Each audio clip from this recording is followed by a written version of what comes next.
இப்ப இங்க ஆலயத்துக்கு இயேசு போகிறார். அங்கே 18 வருஷமாய் ஒரு பெண் கூனியாய் பிசாசினாலே கட்டப்பட்ட நிலையில இருந்தார்.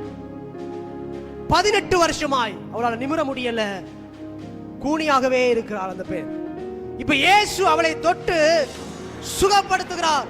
அந்த கட்டை அவர் அவிழ்த்து விடுகிறார். பாருங்க, சாத்தான் 18 வருஷமாய் அந்த பெண்ணை கட்டி வைத்திருந்தான்.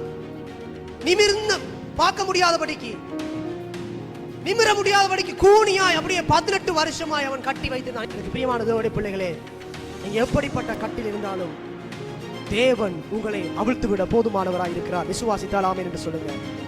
நீங்கள் அவிழ்க்கப்பட வேண்டும் என்பது தேவனுடைய சித்தமாய் இருக்கிறது. விசுவாசித்தால் ஆமென் சொல்லுங்க. நீங்க கட்டுகளோடு இருக்கிறதை தேவன் விரும்புவர் அல்ல. அது எப்படிப்பட்ட கட்டா இருக்கலாம், பிசாசினுடைய கட்டா இருக்கலாம், வியாதி என்கிற கட்டா இருக்கலாம், வறுமை என்கிற கட்டா இருக்கலாம். எதுல நீங்க இருந்தாலும் இயேசு உங்களை அவிழ்த்து விடுகிறார். விசுவாசித்தால் ஆமென் சொல்லுங்க பார்க்கலாம்.